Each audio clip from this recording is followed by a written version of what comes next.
Hey everyone, it's Colleen, the Preparedness Pro, and I've got a great interview for you today.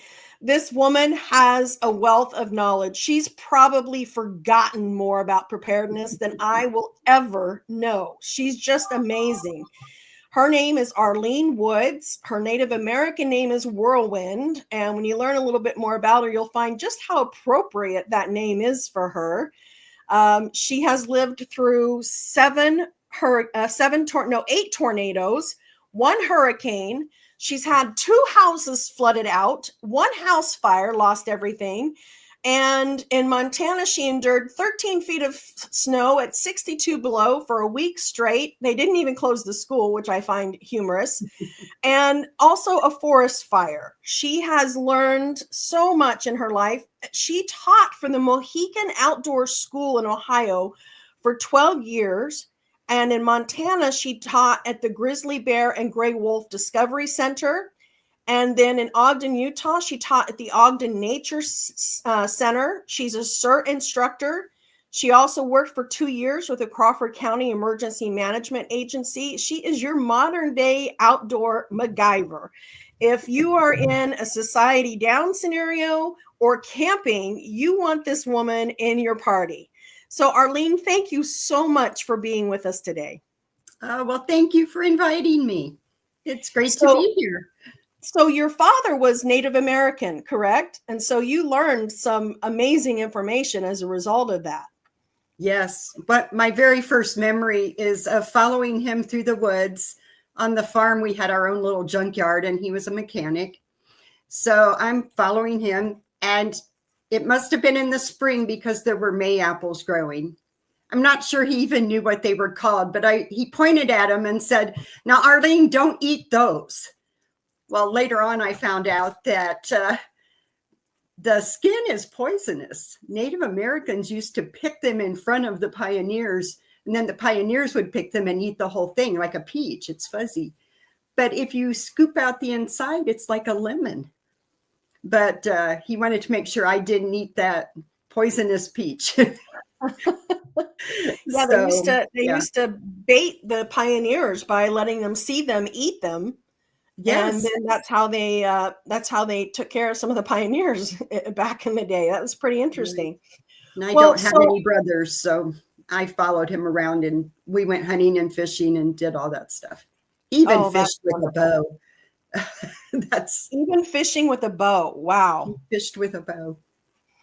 Wow. Like I said, folks, there's no Bear Gillis has got information overload on Arlene Woods. She could take you to the mat any day when it comes to wilderness survivor and instincts and preparedness as a whole. She's just got it. But she still strives to learn from other people, which I find fascinating because she could just hang up her hat and say, I know enough and I'm good. But she has gone through such a whirlwind, if you will, of life, raised 6 kids on her own. She is a great person to learn from. And because she has such vast knowledge, I had to limit her what we were going to talk about today. And I really feel like, we could talk for 3 hours if we wanted to, and everybody would just be fascinated. But what I did is I gave her 10 things to be a better survivor. Just any 10 things that she wishes that preppers as a whole knew, or anybody striving for self-reliance knew. So we're going to try to stick to these 10 things, do our best to give you just chock full of knowledge on this episode. So Arlene, your first one was a good attitude. Talk to me about that, because that can seem, a little bit platitude-ish, if you will. But talk to me about having a good attitude. My son calls it having positivity. You have to have the will to survive. So it doesn't matter how bad things get. You still have to stay positive. You have to stay calm and think things through.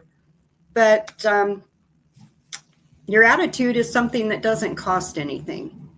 So just if you practice the skills or learn some new skills, then that's going to help you to want to survive. There's a man from Utah, I'm sure you've heard of him, Aaron Ralston, He's the guy who was mountaineering and got a rock caught under his hand. And he said what kept him going was that he had a vision of a son that he did not have yet. And he knew he had to get out of there or he would never have a family. And so sometimes you just have to have things in your mind to help you keep going. For me, it was my 6 kids. You know, we have to keep going. You know, you can't stay in one place. Yeah, house fire, don't care. I still have 6 kids and have to keep going.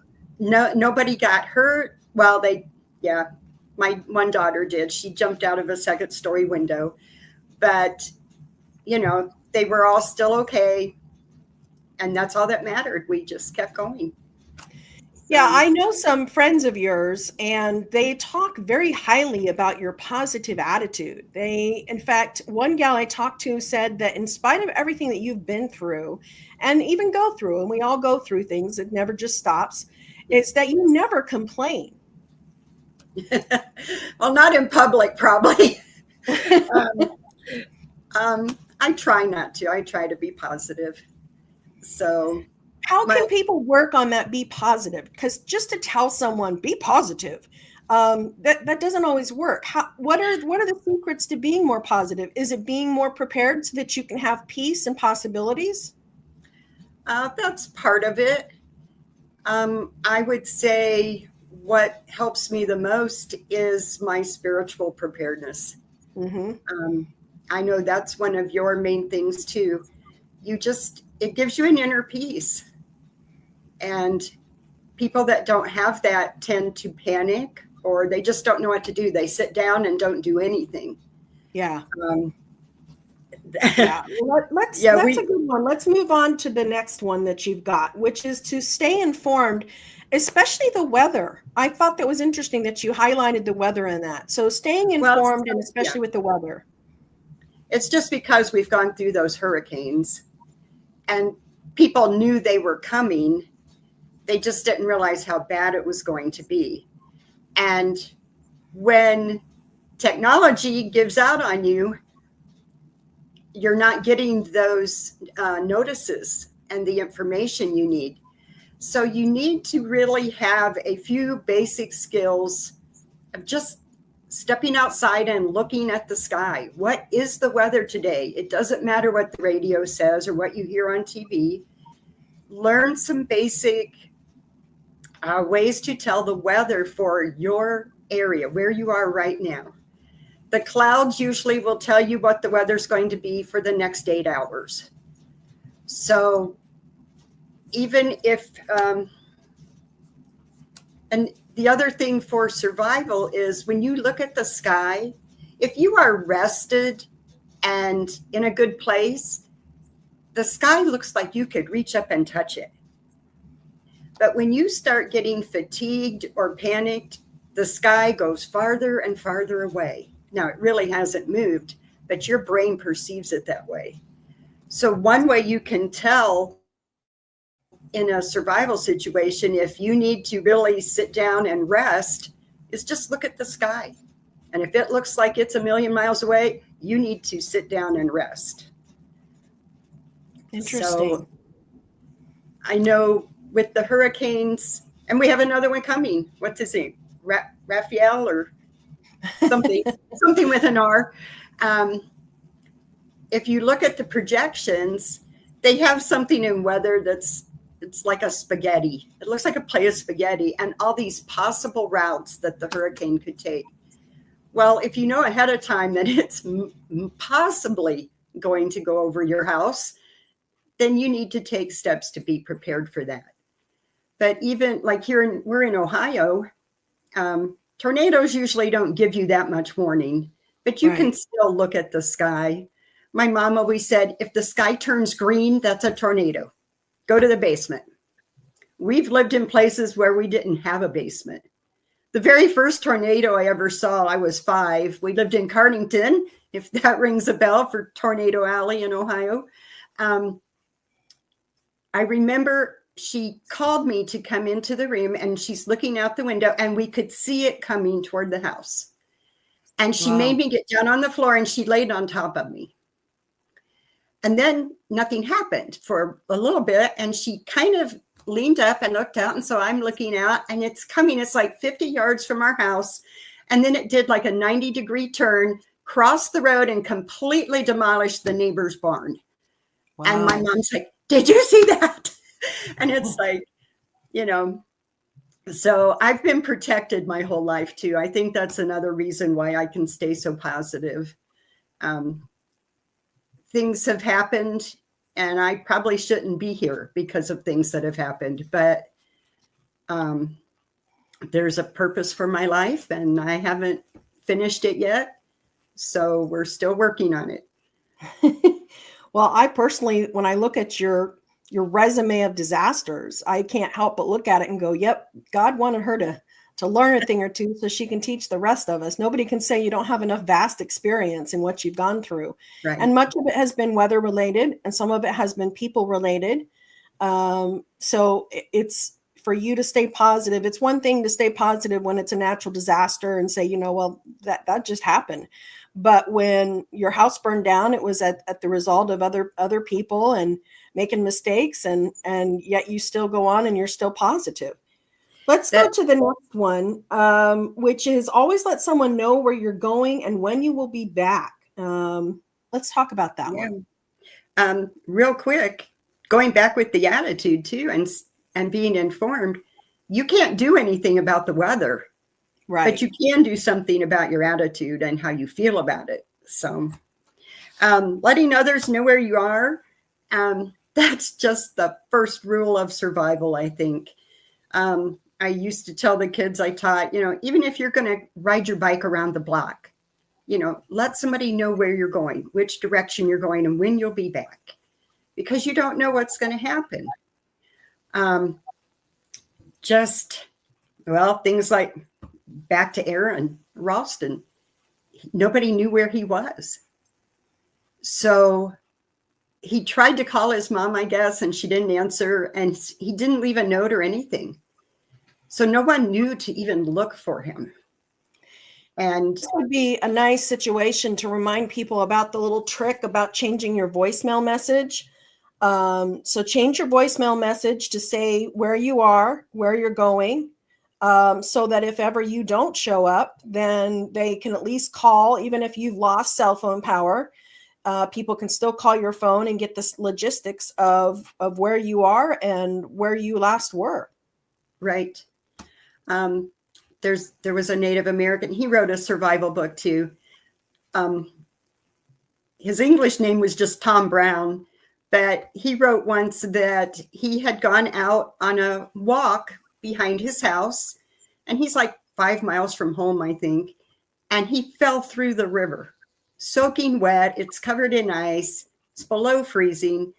And he wrote that I don't advocate for anger being a survival skill, but that's what saved his life that time. He was so mad at himself for not telling somebody he was going out and where he was going that he started stomping his feet, and it got his blood going, and he ran home. He said that was the only thing that saved him, was that he had to keep moving. Interesting. But he also said, yeah, nobody knew where I was or how long I'd been gone. And so you have to tell people where you're going. Yeah, that goes along to the whole concept of, you know, a lone ranger and preparedness. It's a recipe for disaster. You've got to have a community of people that you trust, that you rely on, that are part of your community, for lack of a better word. Well, let's talk about the next one. It's stop. And you put this in all capital letters. Stop. Sit down, stay put, think, observe, and plan. Well, it's like a stop sign. I have acronyms for the letters of survival, and realized that the kids I was teaching were not going to be able to remember that. But they can remember a stop sign. And I was doing emergency preparedness merit badge for the Boy Scouts. And we also did wilderness survival for them. But one of the things they had was this stop sign. And so it does stand for just stop. You sit down and you stay put Unless you're in immediate danger, stay there where you are.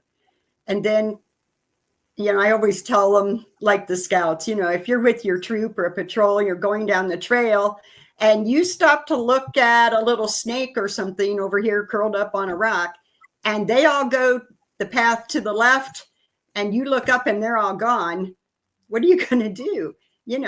So you have to stay put, because eventually somebody's going to come and look for you. The T stands for think. Maybe it's just you and some friends that have been out in the woods hiking. Where was the sun when you were walking? Was it on your left shoulder? Did you feel getting warm? Observe, oh, there was this really cool rock or this neat tree that it looked like somebody had grafted another stick into the side of it and it was actually growing, or, whatever you've observed.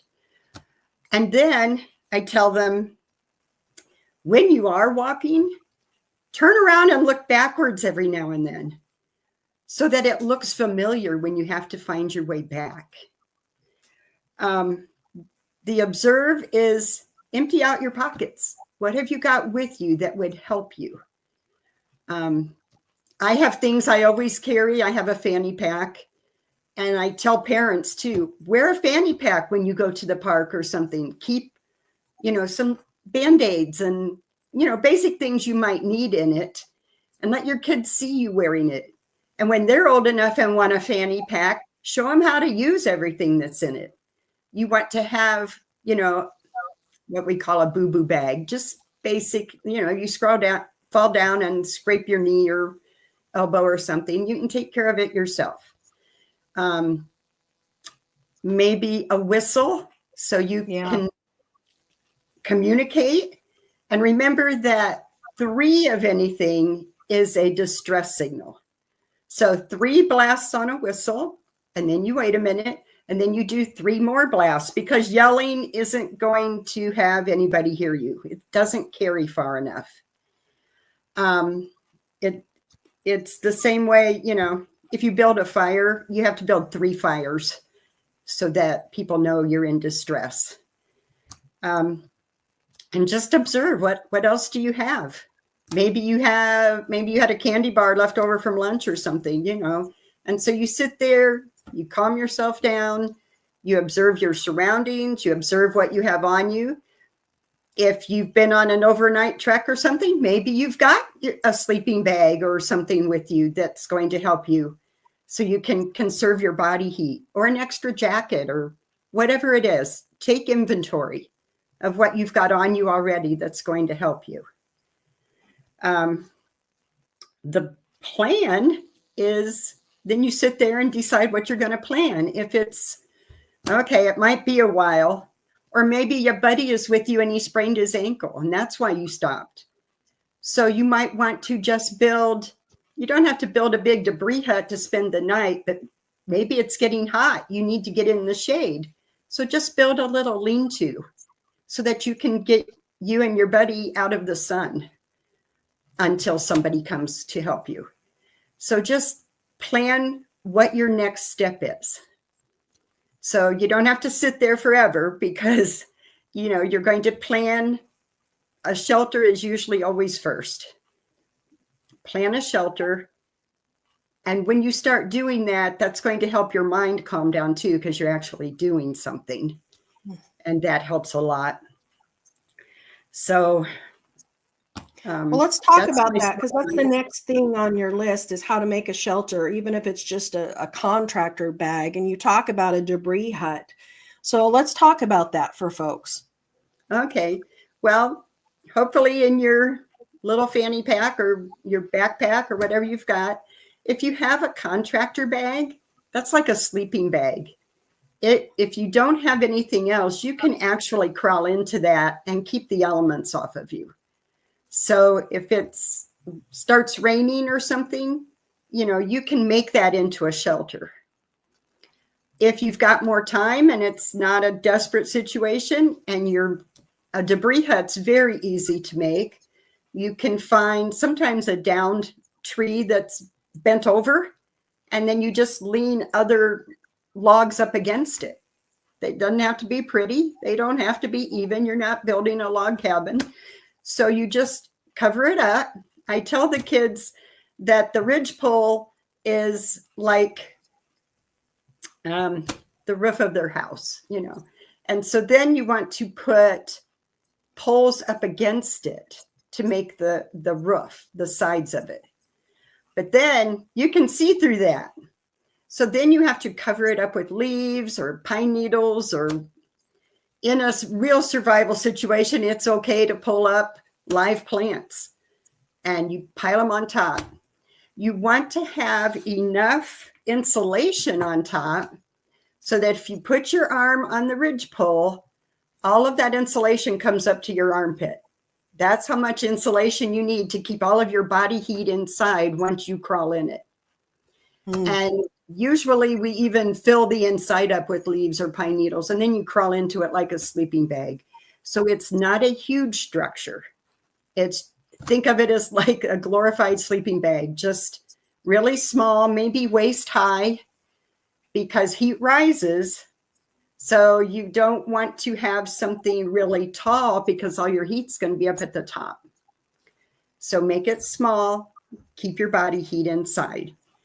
You don't even have to have a fire to stay warm. You can, if you've got an extra jacket, then you can take leaves or pine needles and stuff in between the layers of your clothing to give you an extra layer of insulation too. My dad's, we'd gone camping. I was little. He would fish all night. I'm sitting around the fire, and he would take newspapers and hand me a stack of newspapers. Here, you know what to do with them. And so you wad them up and you stuff them in your clothes. But usually you wouldn't have that with you on if you're out hiking or something. But just anything that you've got that's going to work to give you an extra layer of insulation, because the biggest threat is hypothermia. And even in the summertime, you know, if it's been 90 during the day and it dips down to 40 at night, that feels cold. And so the other thing I always carry with me is a little pair of gloves and a hat. Your hat is a thermostat. So if you're cold, you put your hat on. If your feet are cold, you put a hat on. It just helps regulate your body temperature. And that's what you need to do, is keep your body heat up. Well, that's the next thing that you had on your list, was about fire. So let's talk to people about fire. I know we talked about the one thing that always drives me crazy is you have people who are, you know, supposedly these big fans of the show Survivor. Oh, Survivor. And they don't even know how to build a fire, even though they've been watching the show for you know, over a decade, and can see how that's one of the biggest problems that people have on that show, is not knowing how to build a fire. So you'd think before you go on the show as a big fan, you'd learn how to do that. Yeah. I was trying to add them up. I think personally, I know 9 ways to start a fire without matches. So you just have to learn 1 or 2 other ways. My glasses work. I could start a fire with my glasses. They just reflect. And so the thing with a fire is, let's say you've made your shelter and you just need some comfort. You want a fire. And so in front of the shelter, you're going to build a fire. Here in Ohio, you want to make like a little fire ring and put your fire in the middle of it. Please don't use sandstone. Ohio has a lot of sandstone. When it gets heated up, it explodes like a grenade. So use something hard, a nice hard rock, not sandstone. But you want building a fire. There's so much with that. In your fanny pack, you know, the cheapest thing you can get is a $1 Bic lighter. Bic lighters are wonderful. Yeah, for $1.25 at Dollar Tree, you can get 6 of them. Yes. So there's no excuse not to have at least a Bic lighter on you. And carry it with you so that if you have to start a fire, you can do that. The other thing I always carry is just a little tea candle or a little tiny candle. You can light the candle and then use the candle to light the fire lay that you've put down. You need dry wood, obviously, if you're out in the woods. And so you want to start laying your fire with things that are smaller than your little finger. Think a matchstick. And you're going to put it in the shape of like a triangle or an A. And then you put all of those little sticks around that. And then you add sticks that are as big around as like your wrist, smaller than your wrist. So bigger than your finger, but smaller than your wrist. And you start building that up into like a teepee. Then comes fuel, which is like the size of your thigh, big pieces. But you can't add those on until you get the little stuff lit. One of the things I always do when I'm out walking is I look for birds' nests that have fallen down. And I carry a big baggie. And if I find a bird nest, that makes the best fire starter when you don't have Vaseline and a cotton ball. I mean, that works really good too. In your boo-boo bag, you should always carry a stick of chapstick too. That'll burn. That makes a fire starter. It's kind of like the Vaseline. And so you can use that to help get an ignition going. I was watching some things about the hurricane, and one of the guys said they were without power for like 8 days. And he said, no problem. We've got a barbecue. Well, then the propane ran out or whatever it was. And he goes, so no problem. We've got a fire pit. So he was trying to build a fire, but everything was soaked. And his wife came to the rescue. She ran in the house and cleaned out the dryer lint. And that's what lit, was the dryer lint. And so that's another thing I tell people, save your dryer lint. And yeah, I saved mine. It feels crazy at the time, but I'm like, I mean, I feel like a hoarder as I save my dryer lint, but I know, me it's a good thing to do. And get eggs, unless you have your own chickens, but get eggs in a cardboard carton and put all that dryer lint or sawdust or whatever you want to use into that. And then melt down your old candles or crayons or whatever and fill it up with wax. And then you can just break off one egg section and your Bic lighter or one match will light that too. And you can put that in the base of your fire that you've already laid out, and it'll light that. Usually you can get a fire going with just one match, because if you've laid it out and it can breathe, fire has to breathe too. So it's just an easy way to get the fire going. The problem with a fire, and why you need the shelter first, is because it's only going to keep you warm on one side. And you have to get up and keep feeding it. So that takes a lot of energy, which is, again, build the shelter first. And if you've got a fire going, maybe I always carry a metal cup with you. So I can sit down and make myself a cup of herb tea, or I like white pine tea. So I hope if I ever do get lost, there's white pine around.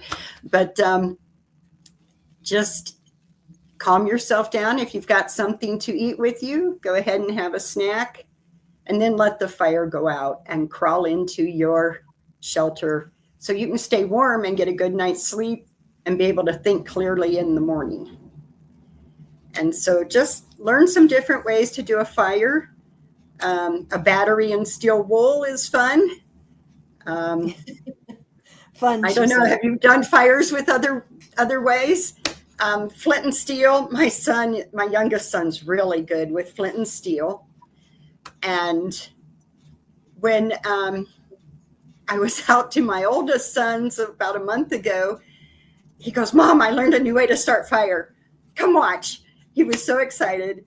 He had 2 boards and he kind of rolled them together, and he reached down and he got some of the white ash out of his fireplace and put it on the board.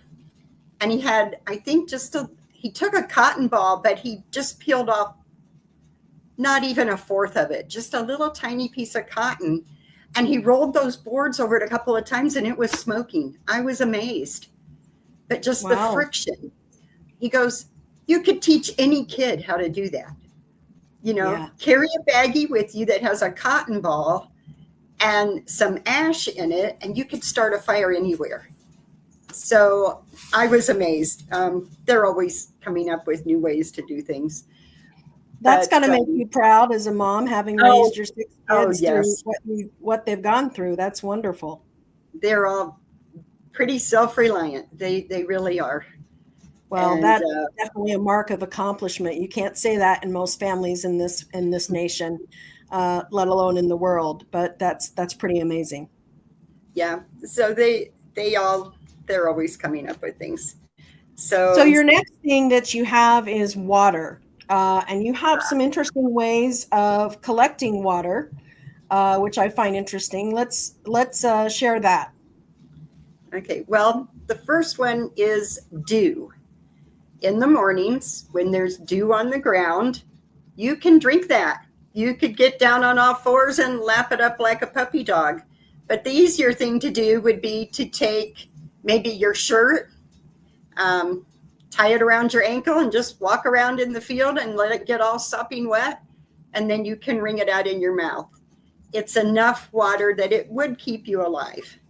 Now, the dew's not going to last very long, because as soon as the sun comes up, it's going to evaporate. But you could get enough water to get a drink and be able to stay alive. If you've got a big field that you can run through and get a piece of cloth wet again, and maybe you've got a cup with you or something else that you could save it in, you could wring it out in that and have a drink later on. The other thing I like is, here in Ohio, we have a lot of wild grapevines in the woods. You can find them almost anywhere. And if you take a rock, or if you've got your knife with you, just make a little cut in one of the vines and water will drip out. So I would probably take my cup and put it down on the ground underneath it and just let it drip into my cup until I had a cup of water. But you can drink it right out of the vine. Now, you also mentioned using baggies for collecting the dew. Yes. Well, not dew necessarily. Well, you could, if you wring out the water into the baggie, you could. But if there are leaves on the trees, then take the baggie and put it over a branch with all the leaves inside the baggie. The sun will condense all of the water out of those leaves, and it'll just drip down into the baggie. And then you pull the baggie off and you can just drink that. You don't have to do anything else to it. The sun has purified it for you. And that's so wonderful. That's an interesting way. And in the winter, if there aren't any leaves on the trees, you can drill a hole in any kind of tree. It does not have to be a sugar maple. And you can get water. Water will come out. And so you can drink that water. Now, they taste different. A hickory tree is going to give you water that tastes kind of nutty, but even a sugar maple is, 90% water. So, and that little bit of sugar probably, you can't even taste it really. That's why it takes like 50 gallons of sap to boil down to 50 gallons of sap to boil down to make 1 gallon of syrup. And so, but the trees are another way to get water. Once they start getting leaves on them, it changes the chemical makeup and then it's undrinkable. It's really bitter. So, if you were desperate, it's still water, but it doesn't taste good. There's other ways to get water. My son was laughing. It's funny listening to you, Arlene, because here you not only are giving us theory, but you're able to say, now this water tastes like this and this water tastes like that, because you've actually done these things. This is a part of who you are. It's not just something that you read in a book and think, okay, well, someday if I had to, I could do that. No, that's probably my biggest pet peeve. Like when you mentioned the survivor, I told you the story. My mom and I had gone out to eat with an aunt and a cousin, and they were all excited. A new season of Survivor was coming on. And I don't watch much TV. I grew up without TV. But my mom said, well, let's go home and watch it. So we went home, we turned it on. And after about 15 minutes, I just couldn't even watch anymore because these people were obviously hungry and they're walking past all of this food. You know, all of these plants were edible that they were walking by. And I'm like, why are they hungry? And then I realized it was just a game. They were in it for the game. They weren't real survivors. And so maybe they feel like they're survivors if they win, but I couldn't believe it. And there were all kinds of animals. There's traps you can make and catching fish, even if you don't have a fish hook or a safety pin to make a hook, you can just take sticks and make like a fence across a creek, and in the middle, make the sticks into like a square, and the fish come downstream and they end up in your little box. And it's real easy to go out and pick up the fish out of the little box. It doesn't take a lot of work, but you just have to use your brain and figure out, okay, what am I going to do if I don't have this? What else can I use? And and definitely expose yourself to these methodologies, because until you've practiced it, it's just hypotheses, but you've ingrained it in your muscle memory, for lack of a better word. And it's a part of who you are. You know, with sheer confidence that your family's never going to starve as long as you've got wilderness around you. Yes. And we've never missed a meal. So that's more of my early memories. My mom would go out in the yard and pick dandelion greens. Oh, is that one of our things? Are we up to that yet? Well, that's the next thing is edible plants. Okay. Find, even if you just know 5 plants. Yeah. And they probably grow in your yard. So like dandelions is the first one. Everybody knows what a dandelion looks like. You know, it's not a native plant. It came over on the Mayflower with the Pilgrims. Thanks a lot, Pilgrims. They used the root to make coffee. They would grind up the root as a coffee drink. And people still do that. I have friends that mix dandelion with chicory, the little blue flowers that grow along the road too. That makes a nice coffee drink, for lack of a better word for it. But my mom would go out in the yard and pick the really small dandelion leaves, and she loved them. She ate it with apple cider vinegar like you would spinach or something. Mm-hmm. I didn't like the vinegar, but I loved spinach and kale and those dandelion greens. And my dad would go hunting, and if he came home with a squirrel or a rabbit, that was dinner. So that really is how I grew up. And so the dandelion leaves, everybody should know those. I actually have a cookbook. You can go online. There's a Dandelion Society. I got 250 recipes just for dandelions. But it's on Facebook, the Dandelion Society. Yeah, I'm pretty sure it's still there. Just the leaves are edible. The flowers are kind of bitter, but if you've got oil, or, you know, we're saying if we're in a grid down situation, you could go out in the yard and pick those, and they are edible. The dandelion is also a medicine. It's really good for like urinary infections, urinary tract infections, and just it has a lot of good properties. But everybody knows that. The best time to pick the dandelions is when? Well, they're usually out in the spring. Got a kitty that wants attention. They grow all summer. Mm-hmm. So you can go out and pick them. My rule usually is don't get leaves bigger than 6 inches. Well, what's 6 inches? Think of a dollar bill. That's like 6¼ inches. So anything that's big like that is going to taste bitter. Yeah, I've learned that So if you soak them in cold water for about 30 minutes, some of that bitterness dissipates. yeah, it will.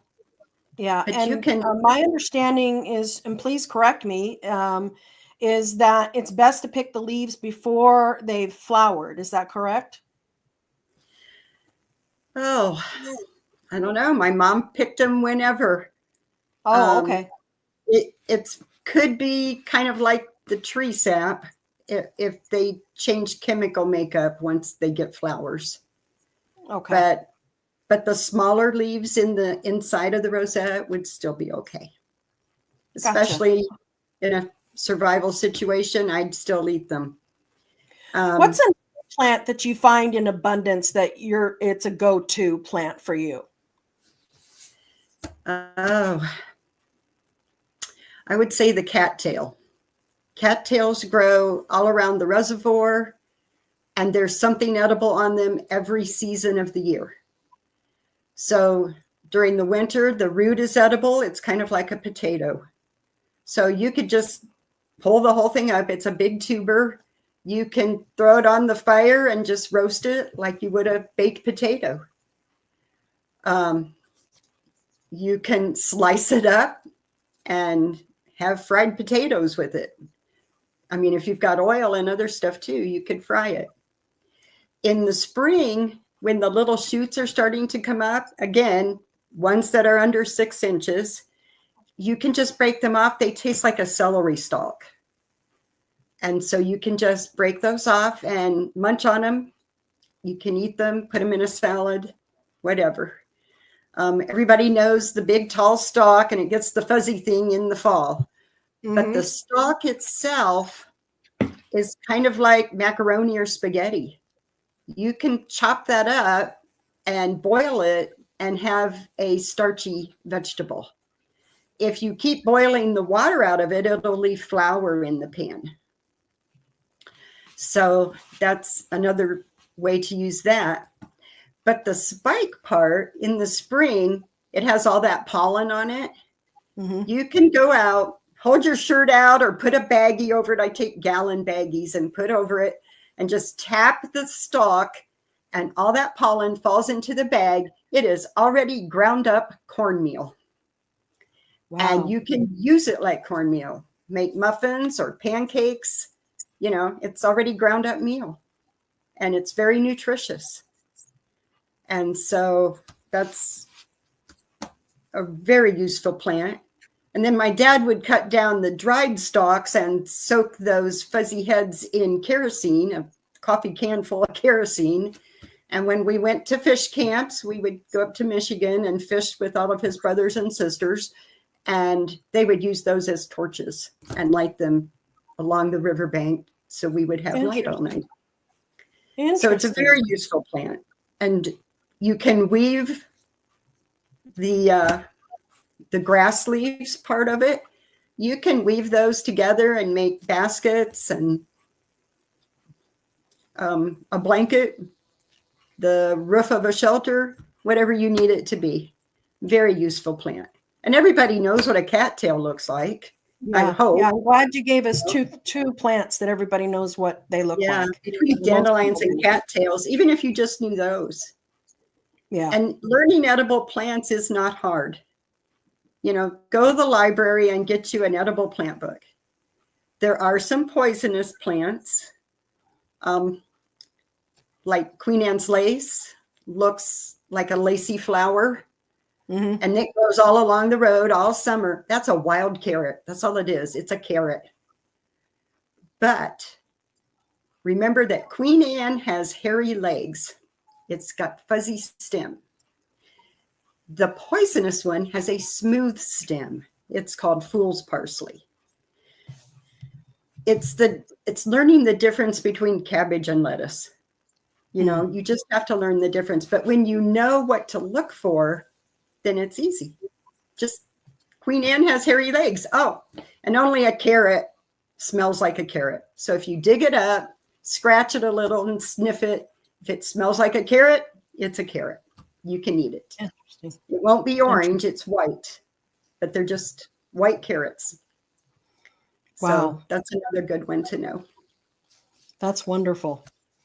All right, well, let's switch gears here. Let's talk about an EDC bag. And a lot of people don't even know what EDC stands for. So let's educate them on that. And how is that different from a bug out bag or a get home bag? Let's talk about that for a moment. Okay, well, EDC is everyday carry. I have a bag I carry to work. I'd left it in the break room the other day, and one of the girls brought it in to me, and she goes, "This is heavy. What's in this?" And so I opened it up, and I put some things out here that I have in it. One is I always carry a life straw. And she's going, "What's a life straw?"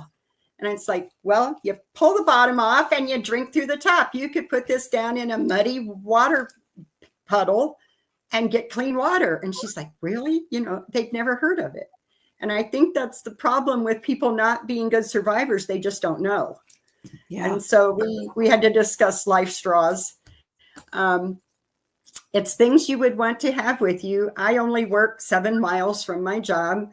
So, and I do wear good tennis shoes to work. So I don't have to have hiking boots or something in order to get home. But if you worked in an office and had on, say, high heels, you'd want to have a pair of tennis shoes or something either in the car or tied to your everyday carry bag so that you could get home. And so I guess an everyday carry bag is kind of like a get home bag. It's just a smaller version of, I mean, I don't carry around my big duffel bag, pack back, you know, every day, but I've got here. Oh, I brought it. There's a first aid kit in it, a boo bag. You should always carry that no matter what. I've got a lighter on me all the time. I have a knife all the time, a whistle. Now, do you have a knife or a multi-purpose tool? I have, where is it? It's a knife. I would like to get a new multi-purpose tool. What I carry is just it's a little military. It has a blade, but there's also a can opener and a little saw and some other things. So kind of a multi-tool, but it's not like a Leatherman's tool or something. More tools, can openers, a little mirror, a signal mirror. People can see that for 10 miles. Now you don't have to go buy one. I got out. One of the kids was watching a movie and it glitched. It got a scratch on it. Find an old CD. They're all old, according to the youth nowadays. Yeah, I know. I got my new laptop. My old one has a place where I can play CDs in it or DVDs, and this one doesn't. But, you know, you can get these. They don't cost anything. People usually give them away. They have free trial things. But it'll reflect, and people can see that for 10 miles. So you can have something like that with you.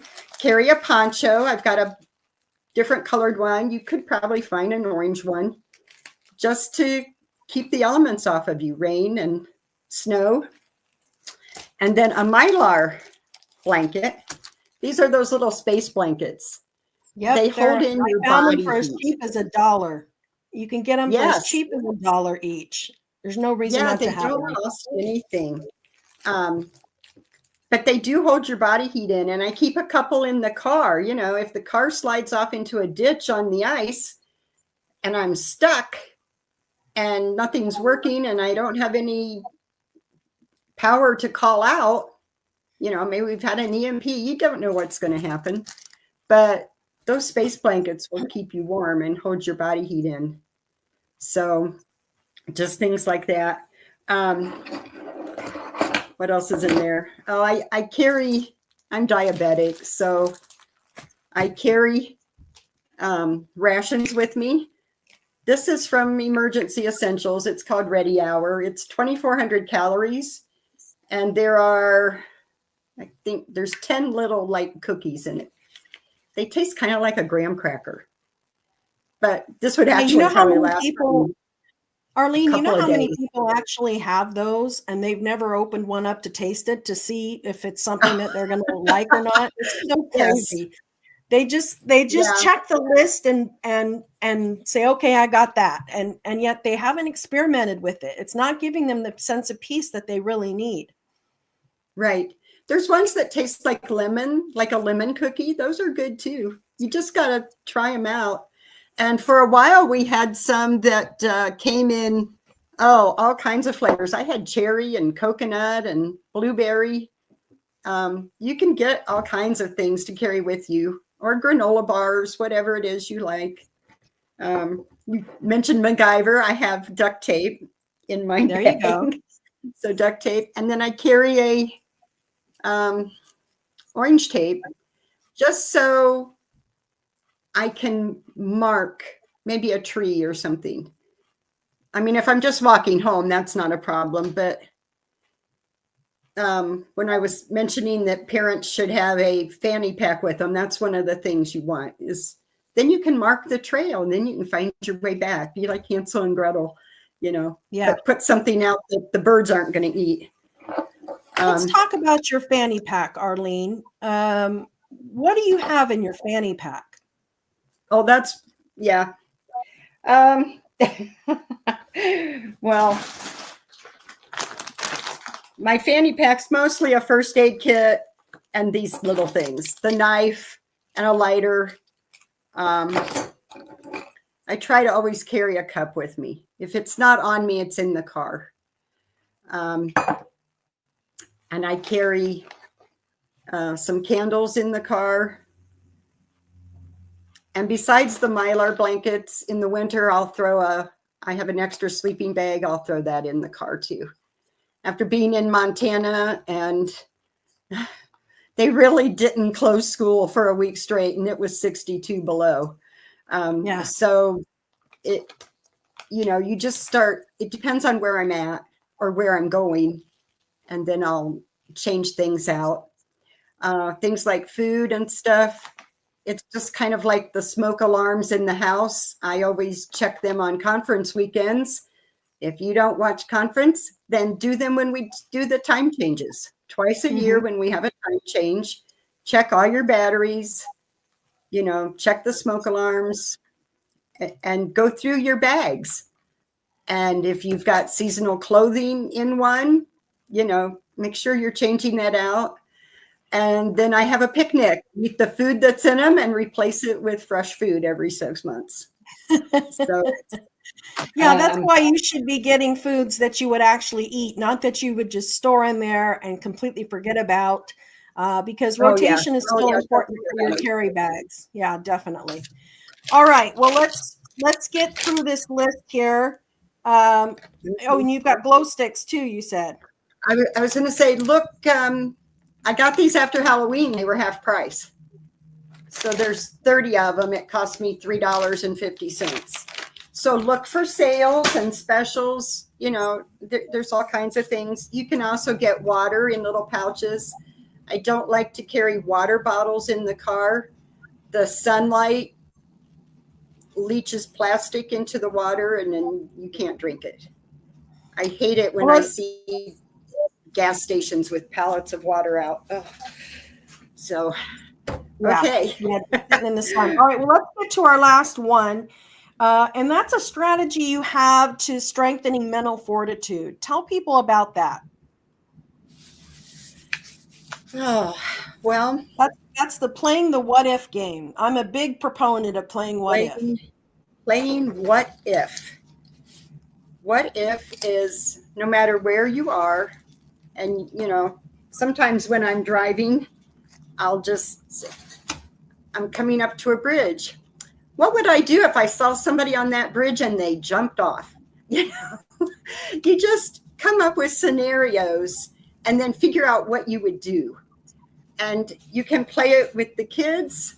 You know, kids, what would you do if you were on your bike and you got a flat tire? What would you do? And just have them figure it out ahead of time and try to come up with things more realistic than hopefully somebody jumping off a bridge, but make up some things so that it just gets your brain active. And that's another way to stay positive.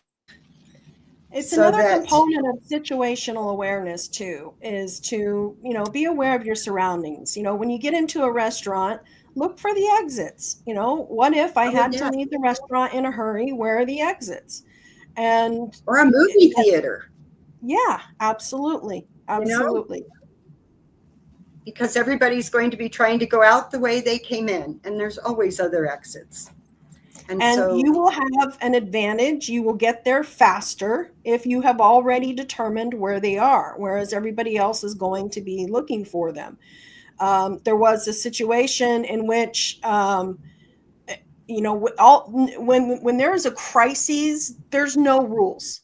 When it's a bona fide crisis, there was a mass shooter situation at a Walmart several years ago, and they found one of the would-be victims crouching next to an employee exit. And they asked him, why didn't you just go out that exit? And he says, well, I couldn't. It was an employee exit. It's just, and I'm not calling this person a fool. It's just you have to tell yourself that it's no holds bar in a crisis situation. And just because you see a sign that says no entry doesn't mean you can't go out that way as well. When it's an emergency, all those rules go. That's my son's favorite survival story. There was a woman who had gotten lost, I don't know how, and they found her like 3 days later, laying beside a stream, dehydrated. And they asked her, why didn't you just drink the water? And she said, I didn't have a cup. And we're all laughing, thinking, you know, well, can't you use your hands and scoop some up? And she didn't know that. She didn't think about that. So, yes, think about things ahead of time and teach the kids. I heard after the hurricane, there was a little boy, I guess, by the road. He was playing in the water. He only had on a diaper. And whoever was driving by said, where's your mom and dad? And he motions to them to come. And he had 2 sisters who were just sitting up the driveway, I guess. And they didn't know what to do. They didn't know where to go, how to get help, or how to help themselves. And so you have to teach the kids what to do in those situations. So, yeah, I know that people want to protect their children from bad things, but teaching them how to do good things in the midst of a crisis is a good thing. It's not a bad thing. And if you do it properly, it's not going to give them nightmares. You know, I prepare for what if scenarios all the time. I never have nightmares about them because my mind is at ease and at peace of what I could do under certain circumstances. And your brain will go through 2 or 3 different possible things that you could do. And so if that ever does happen, your brain's already thought it out and it says, oh, here's the best way to handle this. Yeah. And you're programming your hard drive. Yeah. Yes, definitely. Well, Arlene, it's been such a treasure to have you on the show today. I know that you could teach 3 hours just on edible plants, or on 9 different ways to build a fire. That's wonderful. And thank you so much for being with us. I'm sure some people got something new out of this that they hadn't thought of before. And this is not the last time we'll have you on. We'll definitely see you again. So thank you so much for being on the show today. Well, thank you for inviting me. It's been fun.